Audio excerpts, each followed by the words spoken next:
the heartening thing to me is that a majority, something around the 70% area of people in the horse world want things to change and realize that things should change.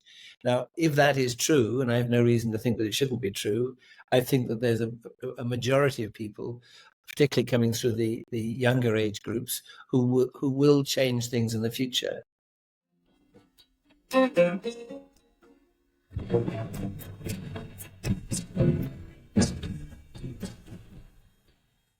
Hi, I'm Karen Luke. And I'm Nita Osborne. And welcome to this episode of our podcast, Changing Rein. Our guest today is William Micklem, author, coach, breeder of 2 Olympic horses and inventor of the Micklem Bridle and girths. William, it's so good to have you here on our podcast. You have an amazing CV that really spans the whole equestrian world. And we could spend the whole podcast just talking about that, but we reckon that most people have a couple of pivotal moments in their career that kind of made the difference.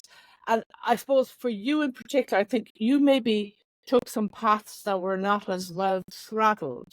So maybe you could just pick out a couple of highlights or a couple of those paths and tell us why you went down those roads, or what influenced you to go those directions. Well, I could. There are a number of pivotal moments, but it would be remiss of me if I didn't mention the fact that the person who influenced me most of all as a child, as with many children, are your parents. And my father was a passionate horseman. Now, he would love to have your veterinary qualifications and your educational qualifications that the two of you have, but he remained restricted by what happened in the Second World War when he became an army disabled pensioner at the age of 21.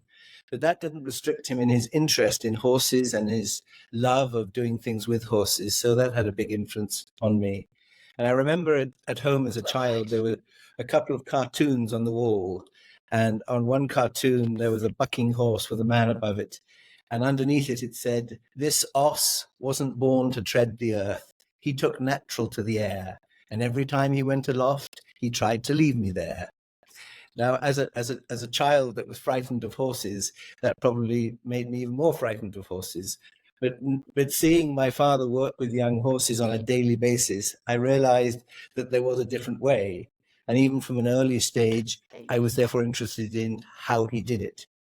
And there was also the other cartoon was a very fat English hunting gentleman with a very big, with a scarlet coat, galloping wildly into the distance with reins flying. And it's someone from the side shouted, "Beware, loose horse, man aboard." And that, even at that stage, it made me just sort of did a little light bulb in my head about communication with horses. And I was very aware that my father had been brought up in a Victorian style, I would say, and then he was in the army. So again, you have orders, everything is very restrictive. But in his handling of the horses, it was totally different. There was a freedom, there was a sensitivity, there was an empathy, and it was an empathy based on knowledge, because he had really studied his subject. And I think in another life, he would have been a vet.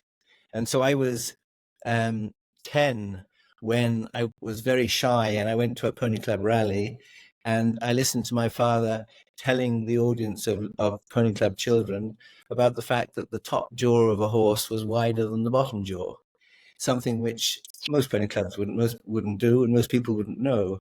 And truthfully, from the age of 10, that is what began my journey with the Micklem Bridle, because I realized that so much of what we were putting on the horse's head was uncomfortable. So little things like that.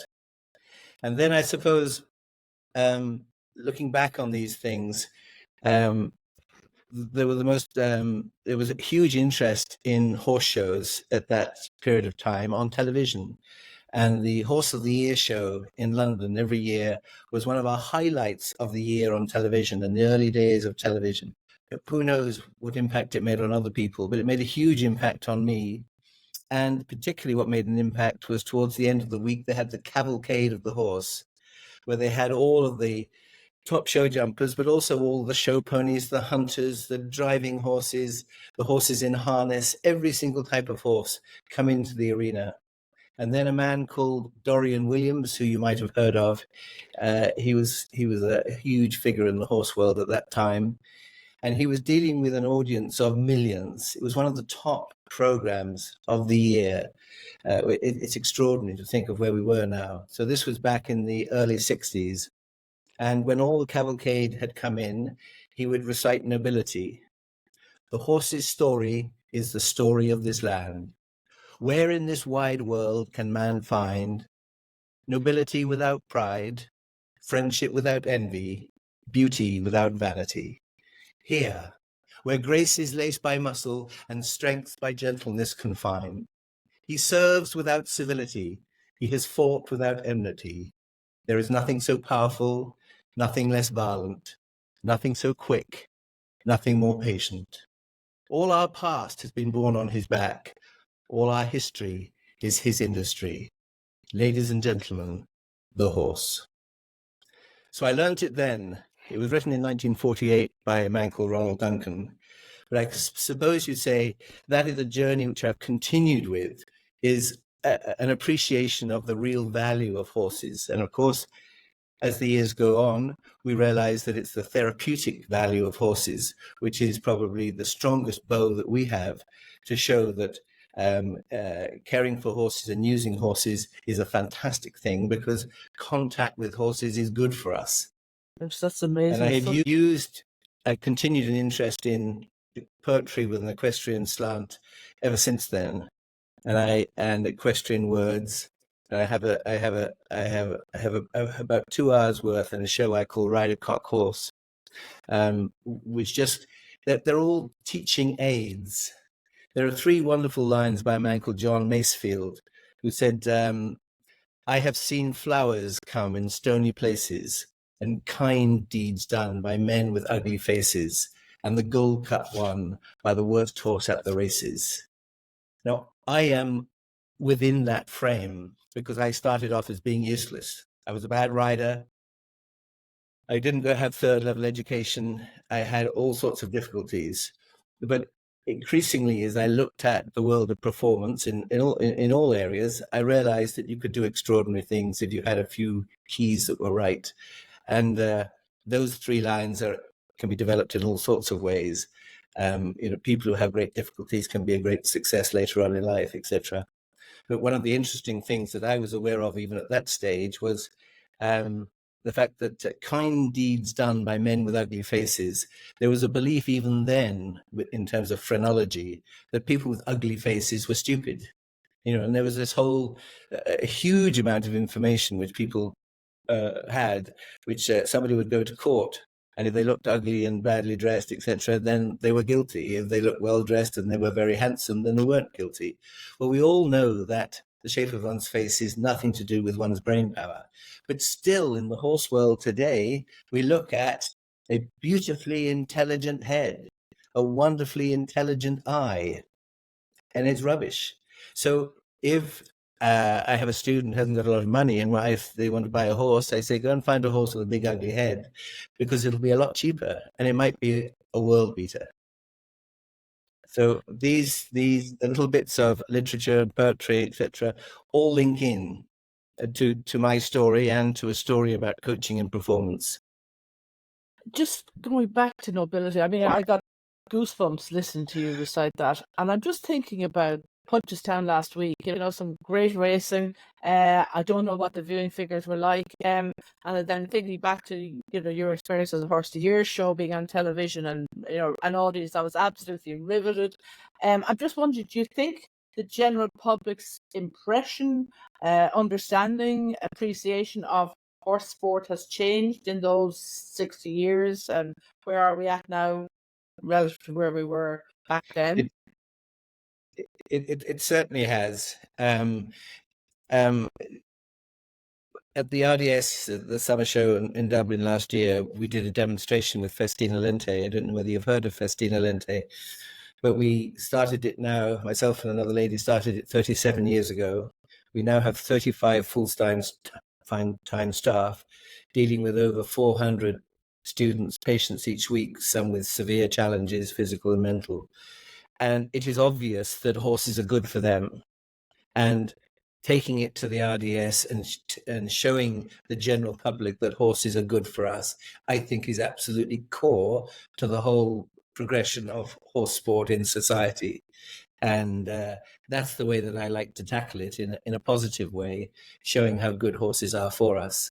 I mean, my father saw men being killed along with him. 9 people were killed on the night that he was hit, and he killed people. But what is it that saved him mentally after the war? More than anything else, it was the fact that he loved horses and he had contact with horses. And I think there are so many people like that.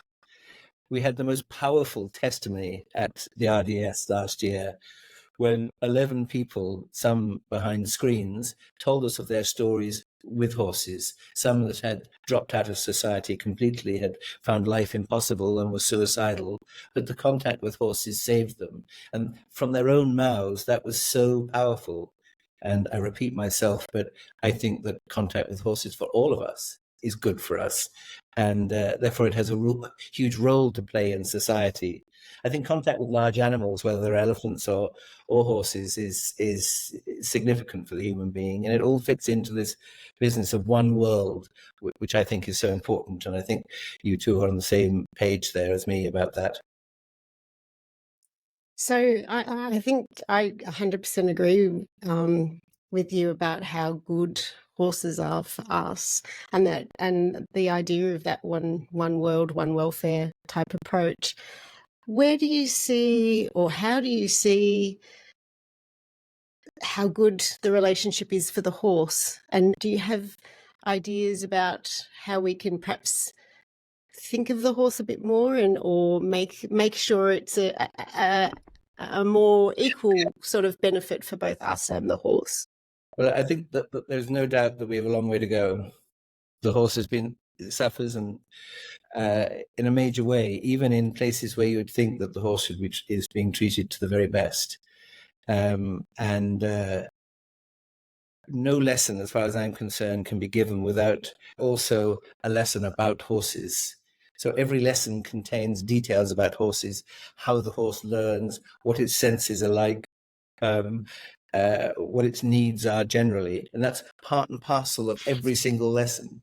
So my students would grow up learning that a horse has particular needs and will allow those needs. And in the modern world, one of the things I give a presentation, and I show 4 crying eyes of a horse, an eye with them crying. But the eye is eye as in the letter I, in fact. And there are some areas which are just terrible for a horse, and isolation is one of those. Increasingly, horses are isolated. Inactivity, increasingly horses don't have enough turnout, they don't have enough work. And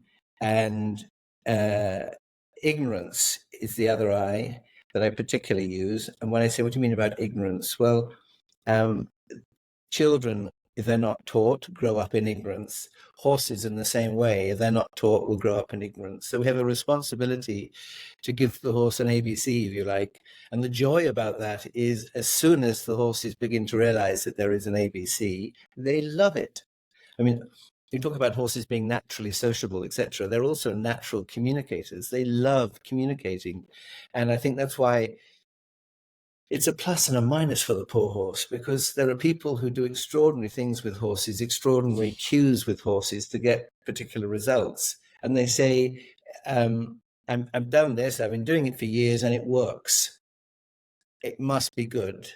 But of course it's not. If it doesn't apply to all sports, and if it doesn't apply from the lower levels to the higher levels and all types of horses, it's not good. So this is where education comes in again.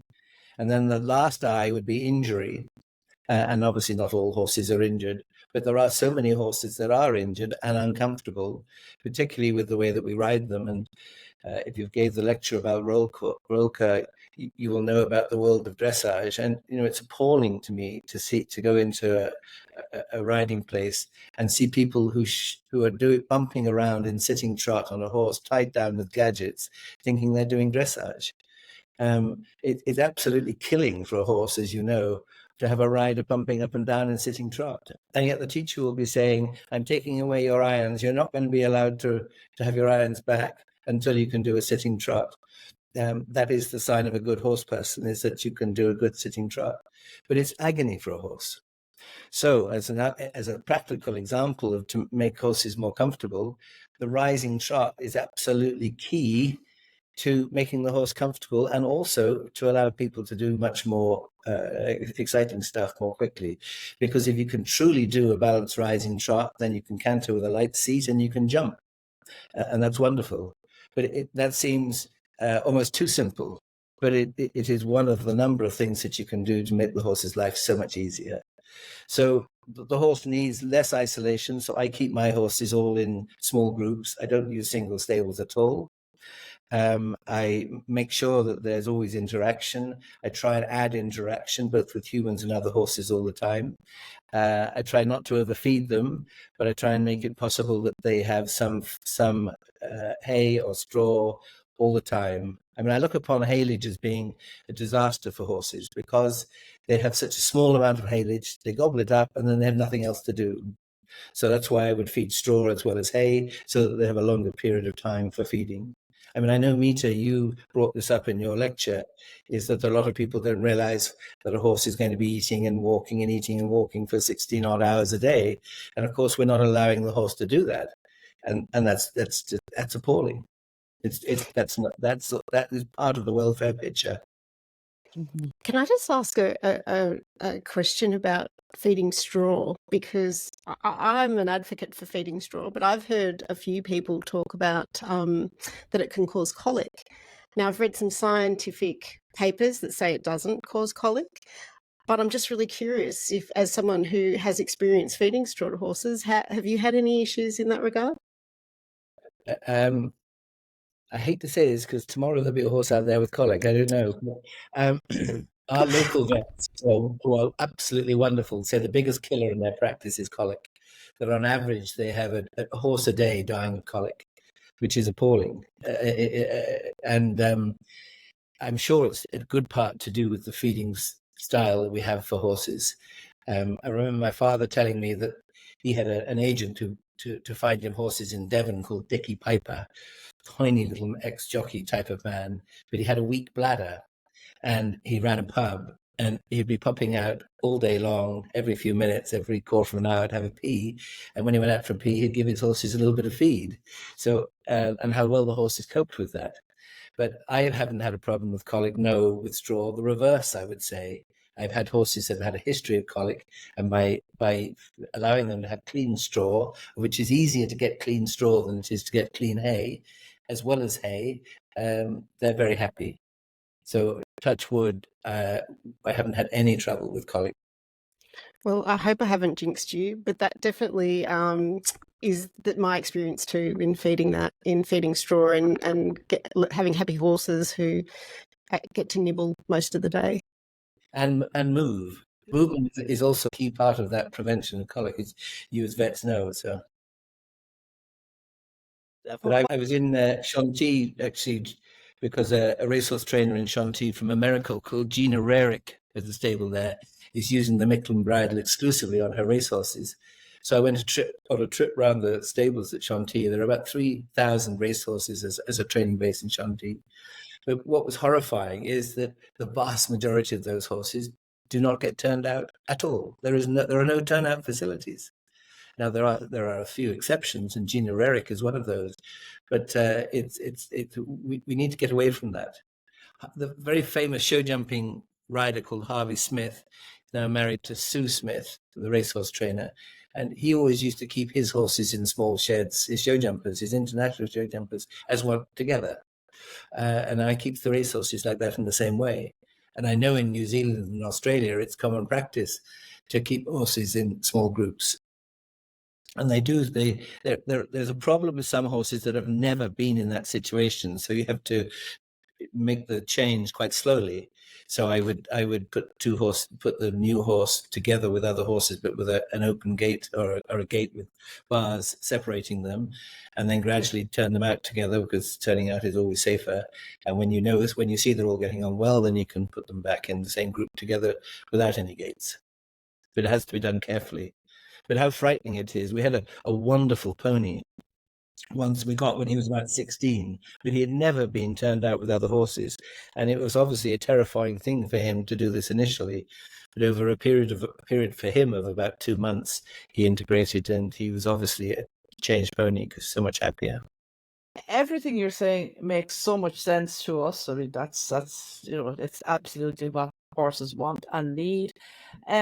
But I can already see the hackles going up on so-called traditional horse people who have single stalls and limited or no turnout, and for whatever reason there might be, there's a fear that their prize show jumper will be injured if they're turned out. They maybe just don't have space. Maybe their yard is in a very confined area. So people are going to need supports to enable this change. And I don't know, is that support from their peers? I'm not sure that telling people this is what you must do ever works. So it's going to have to be approached in a different way, and until we get those kind of series, I suppose, of light bulb moments where people say, gosh, this actually might be the answer. People need stories. People it's a need big examples. change for people. But you mentioned about lack of space. I have here at home, I have a shed the size of 4 stables, but without walls. So you might have 4 horses and 4 stables. Over a period of time, take down the walls, let them be together. Units of 3 or 4 horses work very well. And attached to that is an open yard, and attached to that is a field. Now, there's shortage of space, but we need to ensure that we gradually, when stables are designed, they are designed with turnout. They're designed in a way which will give horses freedom. I mean, a lot of times people take on stables that are just there. They're the only stables available to rent or to buy. But gradually, if we build more stables that, as part of their design, you have this element of freedom, even if it's only an element, then people coming on in subsequent generations will also use these facilities. But I quite agree about persuasion. But a key thing is simplicity. We need to get rid of complication. We need to get more people into horses. And I believe that people are much more open-minded than others would believe. I mean, when I first brought out the Micklem Bridle, because it looked so different, people would sort of hold their hands up in horror. But then, particularly as the younger people realized that their horses went better in it, were more comfortable, then they began using it and their friends began copying. And it doesn't take too long before the younger people look at traditional bridle in Ireland and think, what's this? And how do I fit that noseband? And what's the strange bit, etc.? Simplicity is a real key for developing the sport, developing horse sports generally around the world. But the trouble is that, come back to this thing about the horse will respond to so many different cues, things can be so complicated. It is a fact that there are more books about horses and horse training in the sporting library than any other sport. There are over 3,700 books you can buy on Amazon about horses. No other sport touches that. But it comes back to the same thing. People, they spend their life with horses, have a wonderful time with horses, and they use a particular method, and it works. So then they write about it. But a lot of these methods are so complicated. It's why we get this pocket of people doing this method, this pocket of people doing that method, this pocket of people, and it's ridiculous. And it stops people entering the sport. I mean, what better thing is there to do a sport than to find a more simple way, an easier way? And when you're dealing with a horse as a participant, it's absolutely vital that you make it simple. But we give all of these contradictory cues and we make it very complicated. And possibly this is the worst thing, the most well-known structure for training horses, which the FEI promote, which all of the national organizations promote, are the scales of training. I'm sure you've heard of the scales of training. Have you heard of the scales of training, Mita? Mm-hmm. Just about, yeah. Well, the scales of training are down. They're not as old as most people would realize. They were done long after the Second World War by a group of dressage people who were trying to bring everybody on the same page. But they have been so misunderstood and so badly translated. And in one area in particular, The second scale of training in the German is Losgelassenheit. And Losgelassenheit means a letting go, a happy letting go, or a willing letting go, which to my mind, if you're working with horses, to have Losgelassenheit is vital. So the young horse is confident enough, trusting enough, so they go, this is wonderful. But it is all of the others, tact is rhythm. All of the others are about physical things. Losgelassenheit is the only one about mental things. But what do the people do? And you can see it in manual after manual after manual. They translate Losgelassenheit because it fits their theory that Losgelassenheit is looseness or suppleness. Now, looseness or suppleness, as I sit here in my chair, it's going to take me years to develop looseness and suppleness. If I was younger, you had to work at this, the physical things. So they have taken out their scales of training. They've taken out the one thing that is relating to the horse's brain, our attitude. And as you know, with human beings as well as with horses, that is absolutely core. To get the mental side right, to get the attitude right is super important. But everybody here is going, bang, I'm out. I must get my horse to be loose. Mm-hmm. And so there's when it becomes forced. That's forced. That's when it becomes mechanical. Mm-hmm. And then further on down the line, they have in the German, they have the word Schwung, which is translated as impulsion. So we must have impulsion. We must develop more impulsion. The word in the original scales of training and the way that it was meant, Schwung is spring, not impulsion. So in my way of thinking, over a period of time, getting the horse regular, getting the horse to let go, etc., getting the horse to go with a little more spring, you will get impulsion. And that should be the end aim, is to develop the carrying and impulsive power, if you like, of the propelling power of the horse. But they, instead of calling it scales of training, are going up and down with these things, they turn it into a pyramid. And at the top of the pyramid, they put collection. So this poor horse, which may not even need much collection, is always being directed towards something which is not useful in the wider world. Now, you hear me talk and you think, well, this is all a bit academic, but it's not academic. It's so practical, it's so simple to realize that you've got to get the horse's mind on your side before you can do anything, and that the whole long-term development of the average horse will develop more and more impulsion. And that's where, as regards my love of horses, I love seeing an ugly horse, a common horse that doesn't go very well, end up looking a beautiful horse because it's going super well. And it applies in the racing world as well. I mean, the racing world has been moved into these bungees and the running reins and all the rest because they've sort of caught on that the horse might be able to go better and then he'd gallop better. But they're doing it so badly, they're actually making the horses gallop worse. They're putting the horses, they disconnect the use of the head and neck from the rest of the horse. So immediately you're restricting its athleticism. I want to ask, I want to talk about one thing and then I want to ask a question. With regards to that whole focus on collection, I think the other thing that's really important is that if you force a horse into collection, you almost undo all of those other things. Would you agree? Yes, totally agree. Yeah. I mean, collection is as a result of everything else. You don't have to do collection. Collection happens because of all the other things that you get right.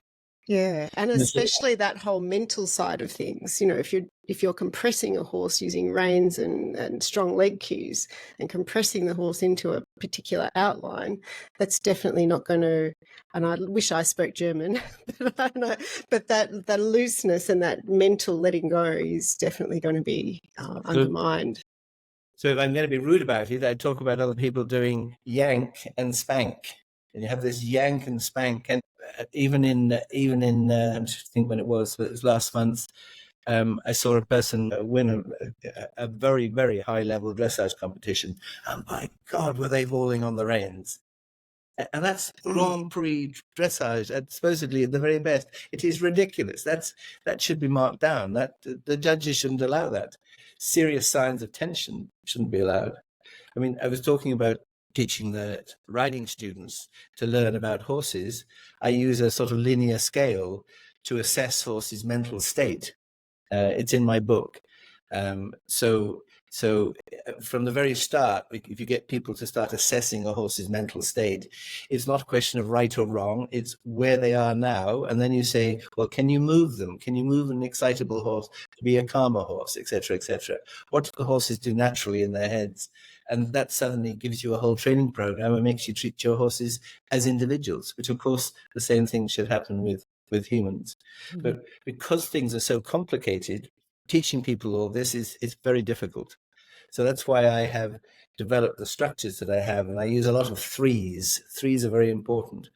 I did a pony club film when I was a film for the pony club when I was about 21, 22, and I talked about the 3 ons, which was kick on, stick on, and get on the next day. So in all of my structures, the kick on is obvious, very practical, very simple. The traditionalists would love it, but you can develop that to show how you can get the horse to go forward without using great strength. Stick on, you talk about the rider's position, etc., etc. But get on the next day, immediately, that's your open window, open door to talk to them about how you make a horse fit, how you make everything progressive, how you make it that they don't get injured because you've used them excessively. I mean, racing is unique because you take the horse to its maximum continually. But in all of the other horse areas, in my opinion, you shouldn't take your horse to the maximum. I mean, even in something like horse trials, which everybody picks out about, you're really asking your horse a lot. But to my mind, even at badminton, which is happening next week in England, or in Kentucky last week, which happened in America, the horse should finish the cross country able to do more. They shouldn't be at their maximum, and they shouldn't be jumping at their maximum, and they shouldn't be going at their maximum speed. But that's one of the issues we have in horse trials, is a number of the horses are not suited to 4- and 5-star competition because they can't go fast enough, because we're using horses that are going to win the dressage and clean show jumping, etc. So I think we can be so much tougher about that. It should be just unacceptable that at the end of a horse trials, a horse is tired and is only clambering over a number of fences. They should just stop. And is that the same as fitness, or is that related to the horse's level of fitness? Fitness is part of that, but you can make a warm blood or a horse with very little thoroughbred blood in it, galloping blood in it. You can make them very fit, but if they are being taken to their limit of speed, then things are going to be more dangerous, and they're going to run out of energy more quickly. And of course, they're going to have the lactic acid, etc., causing those sort of problems. But you don't get that when you have a horse with more galloping ability. I just changed there in my words to talk from thoroughbred to galloping ability, because one of the extraordinary things about the Irish draft horse is a number of them have a fantastic gallop. They used to have before they took away the steeplechase from eventing, as you know, they used to have the National Hunt steeplechase fences and track being used for the horse trials. And there are a number of examples, horses going right to completing the steeplechase that were pure Irish draft without any time penalties. Some of those are extraordinary. Now, others can't gallop, but some can. So I talk about galloping ability. There are some thoroughbreds who can't gallop. So it's about galloping ability. Yeah. You've touched on at various stages in the conversation about aspects of coaching, and I'd love to hear a bit more about your coaching career and your coaching of coaches, because that would seem to me to be one way of getting the message out. Yeah, well, I'm not an Olympic rider, and that's always something that you have to work extra hard, because I'm not an Olympic rider. As you know, in whatever sport it is, to have a track record at the highest level is a great help. And I agree, to have exposure to excellence at any level is a great help. But when you talk about exposure to excellence, that can be something different. One of the most competitive sports in the world is football. And some of the very, very best football coaches, this is not American football, this is soccer, I should say. Some of the very best coaches were not good players, and that's suddenly accepted there, and it will be accepted in all sports. But I was a bit of an equestrian nerd as a youngster. Every year we had the Horseman's Yearbook arrive in at Christmas time, and I would devour the Horseman's Yearbook just as much as my father, probably in part because there weren't that many books in our house, but I would learn all about, the racing, the show jumping, the eventing, the dressage, the showing. Showing was very important in Britain. So every aspect of the horse world, and in our daily lives, because my father was a horse dealer, we came into contact with so many different aspects of the horse world. So that's a good thing for coaching. But I was going to say, I think I was just in senior school. So I was 12 or 13 when I came into school and gave a lecture to the boys in my year about my 10 favorite bits. So I was obviously a real nerd, and God knows what they thought about me doing that. And it was because of I have a brother, Charlie, super talented as a rider. It would be more difficult for him to be a coach initially, although he's ended up to be the best coach of young people that I know. But it was more difficult because he was so talented. It was so easy for him. But for me, it was much more difficult. So those difficulties and the way that I faced up to those difficulties become part of my story to help other coaches. And that's aligned with the fact that I was convinced that things were too complicated. To make it more simple was very, very important. I have so many thoughts coming into my head. But when I went to America, first of all, when I was 20, I was lucky enough that it was the time when Bert Tenemothy and Jack Legoff were coaching. Jack Legoff with the eventing team and Bert Tenemothy with the show jumping. And I went to see both of them teach, and I went to a couple of lectures and I asked them questions. And what was extraordinary, first of all, was that the questions that I asked both of them, the answers that I got back were almost identical. In hindsight, I know that they talked to each other and they wanted to present, America was a country full of, it's a huge country full of different opinions, different methods, and they wanted to narrow things down. So that was part of it. But it was also the fact that if you asked a question about cross-country fences, Jack Legoff would say 1, 2, 3, 4, 5, subject finished. Ask a question about position. 1, 2, 3, subject finished. Got the key points there. And it was obvious to me that and they were so successful, those two trainers, it was obvious that simplicity was part of that. And as regards being a coach, if you're the high-level coach to an international team, you may at maximum say meet and help about 50 horses and riders in the year. But if you are a coach of coaches, you may meet 50 coaches who will then meet another 50 coaches who will then, et cetera, et cetera. So you're much more powerful as a coach of coaches than you are of a coach of international riders or single international riders.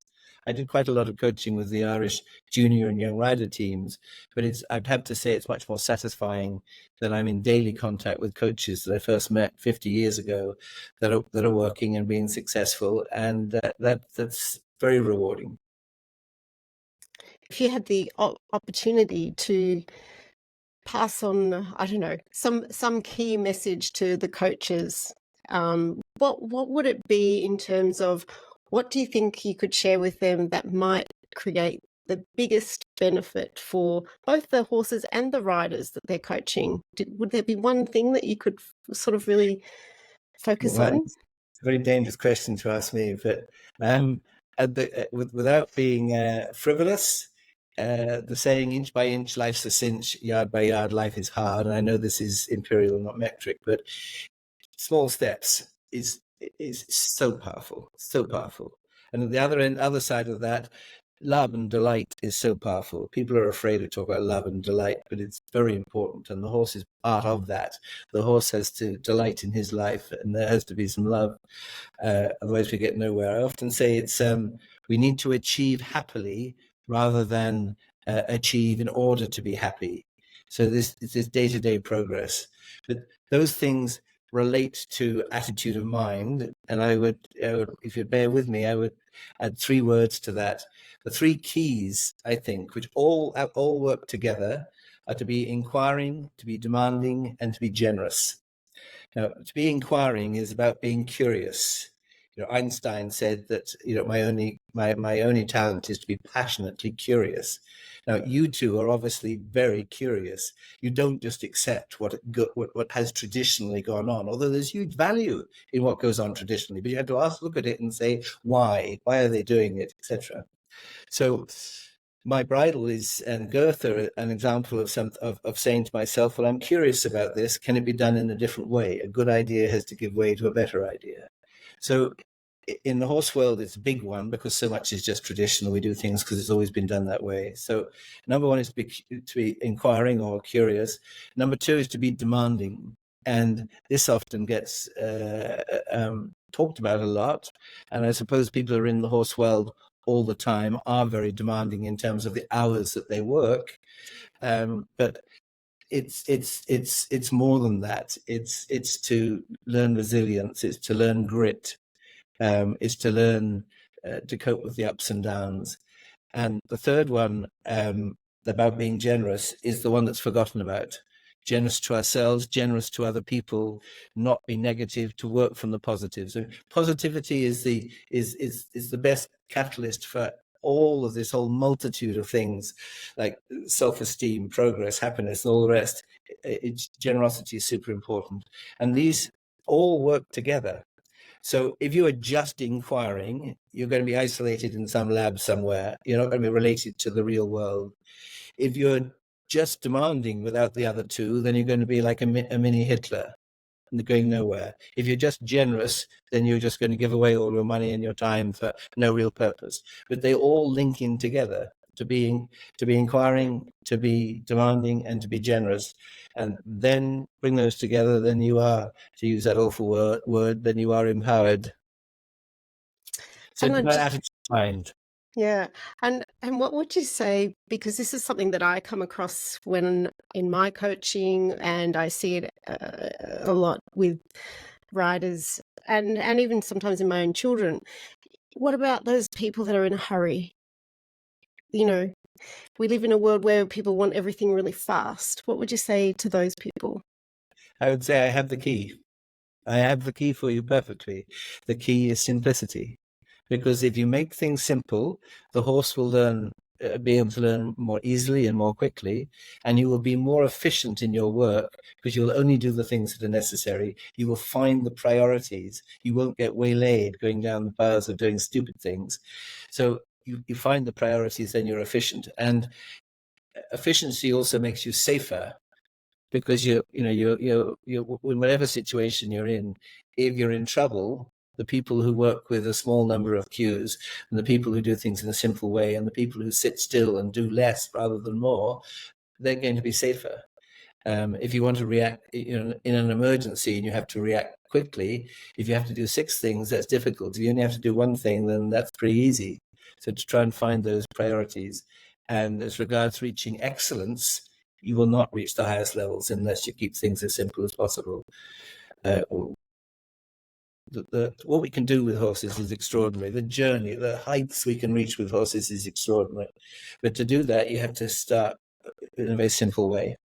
And so simplicity accelerates progress rather than the other way around. And that applies to bits and nosebands and all sorts of stuff. And when the horses are first-time learners, and as you know, it takes a long time to retrain a horse. And so many horses have their bad habits generated at an early stage because of the way that they're handled with their mouths and their bits and tying tongues down and having tongues over the bit. And most people don't realize how the bit acts on the tongue anyway. So that's a big area to work at, is bitting. William, it's almost as if you've written the script for our podcast because you're touching areas that we are passionate about. I suppose we started the podcast thinking about the future of horse sport in all its guises, and if you had a crystal ball, where do you see horse sport in 15, 20, 30 years? I did a thing about 15 years ago about changes in the horse sport, and most of them have come true. I think there'll be more and more horses that go barefoot. I think that'll be fantastic. I think that we will have to travel horses less. It's a nonsense that we travel plain loads of horses around the world with the type of world that we have. We need more regional riding centres, of which other stables will congregate around those regional centres with the wonderful facilities, so that we travel our horses less. We'll have to travel the judges, not travel the horses in many cases. Now, obviously, that won't apply to the Olympic Games, but will we still be in the Olympic Games in 15 years' time? I don't believe we will be in 15 years' time, unless we can win the argument about horses being a benefit to us. So I see the the Paralympics and the Special Olympics and the Festina Lentes of the world being absolutely at the core of allowing horse sports to remain in the world's consciousness as a good sport. I think clothing keeps a lot of people out of the sport. Expense keeps a lot of people out of the sport. So when you write down, what can you do to reduce costs? Well, the type of stabling unit I'm talking about, reduce costs a lot. So many horses are overfed. That can reduce costs. We need to make it normal that you can ride in a competition in less fancy clothing, with just more normal clothing that is cheaper and easier to get. It can still be smart, it can still be tidy, it can still be clean, but we are so much is driven by fashion in horse sports and makes the individual elements of clothing very expensive, and everybody wants another gadget and another bit, and huge amounts of money are wasted on that. But more fundamentally, horse sports will not continue, in my opinion, unless we win the argument about why horses are a benefit to us. And that's why your work is so important. What role do you think the media has in sort of shaping those changes about the future? Sorry. We have some wonderful equestrian journalists, and they need to be brought onto the team in a better way. You know, being an equestrian journalist to try and get going is very difficult. You know, you don't go because there aren't enough people thinking about horses, then they're not going to get paid sufficiently as journalists. So we need to support and develop journalists. I'd like to see awards for journalists. I'd like to see particular journalists and researchers subsidized to follow up about the type of work that you're doing and disseminate that information, and help you with your podcast, help you with your projection of what you're doing. I think that's super important. So communication is absolutely key. But we need the journalists to grab people's attention. We need the journalists to interest the audience in everything that's going on. So vital.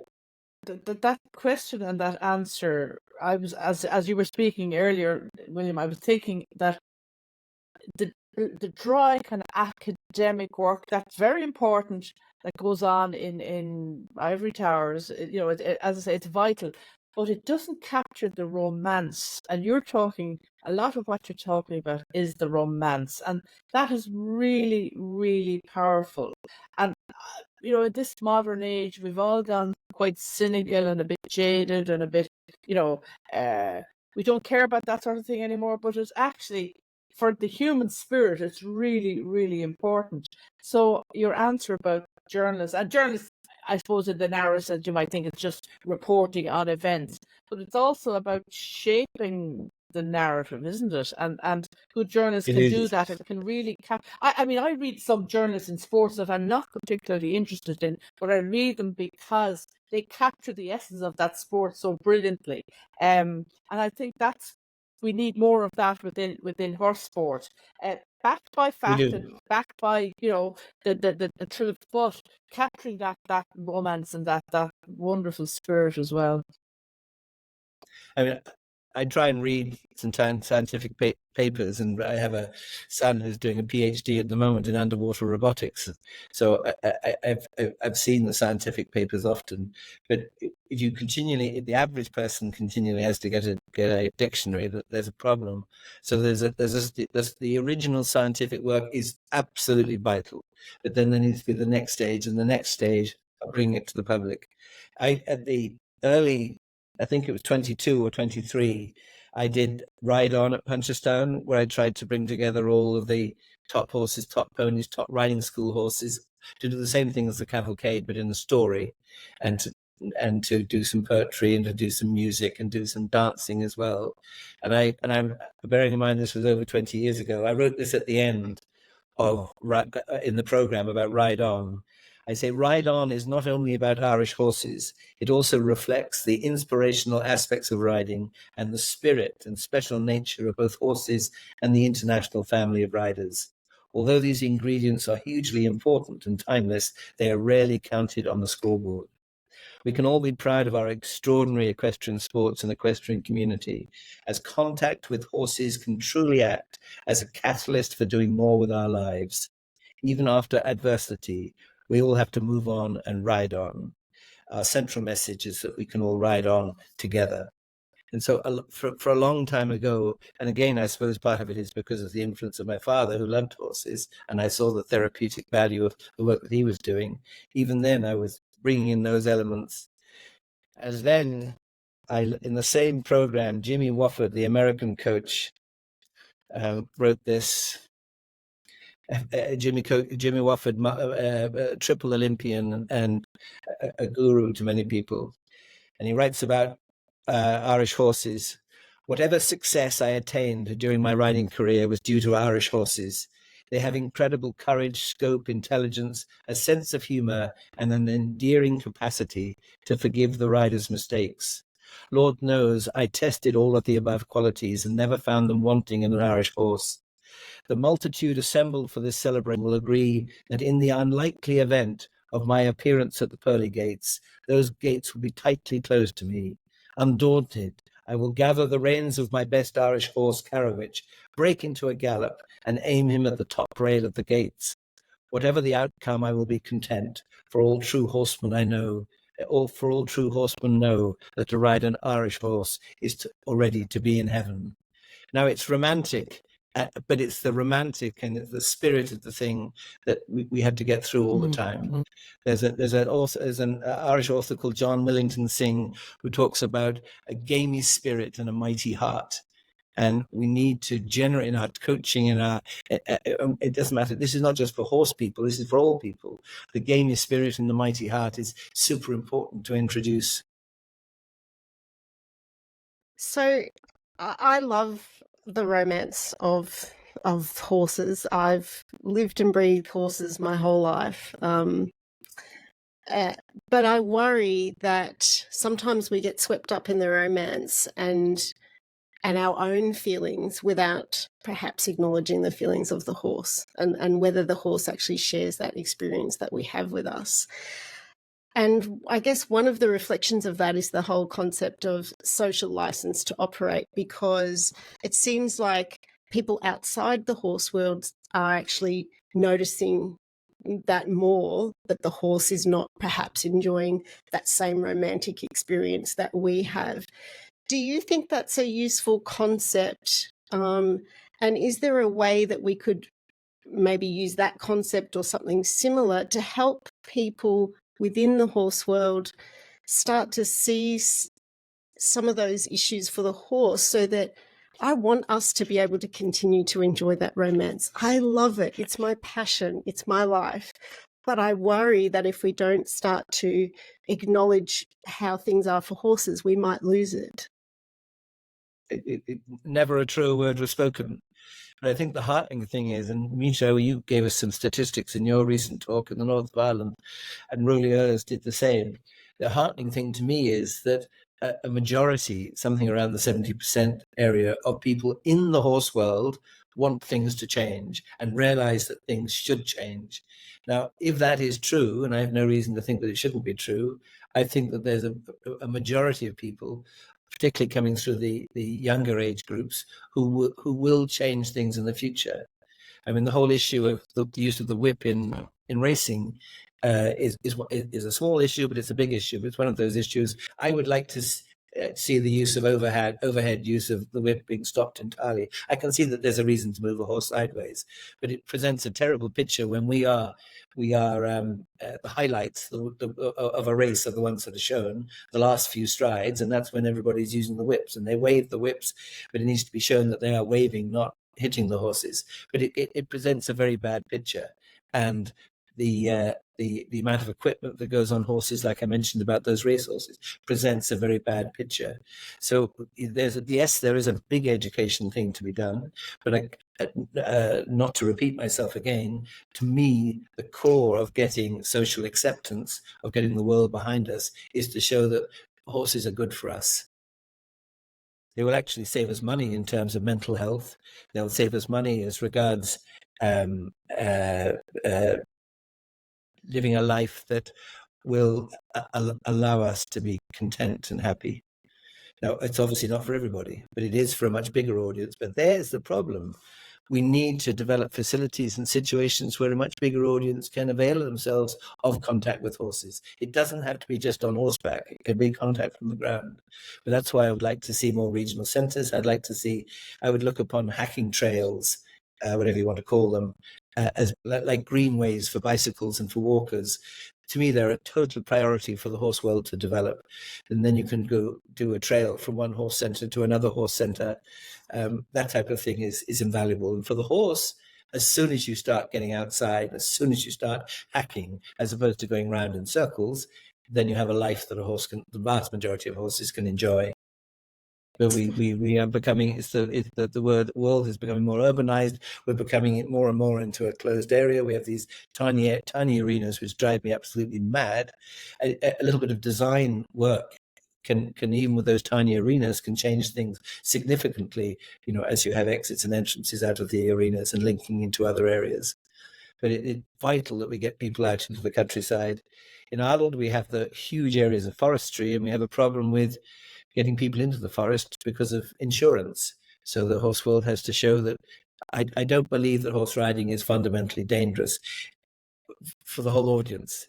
No more dangerous than a lot of other activities. It's not in the league of water sports, which kill many more people proportionately.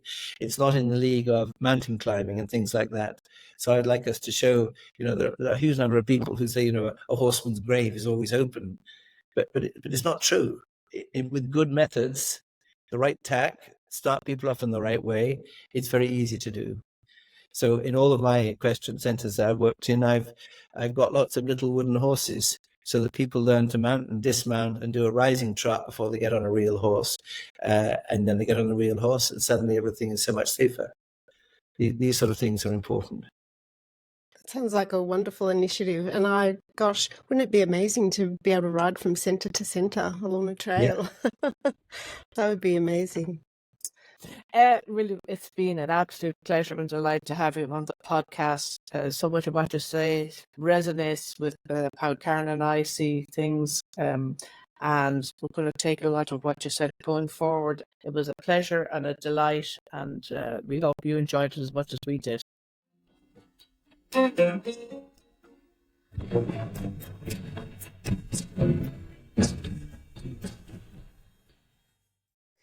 Hey, it's Karen. Thanks for listening, and we really hope you enjoyed the show today. You can help support the show by liking and subscribing, and it would be great if you could do a review. That helps other people find the show. Also, we are always looking for ways to improve the podcast, so there's no one better to help us with that than you. So if you have an idea for an episode, or there's someone you'd like us to interview, or you've got a question that you would like to be answered, then please send us an email to team@changingrein.com.au, and we'd love to hear from you. Thanks for listening, and see you next time. Bye.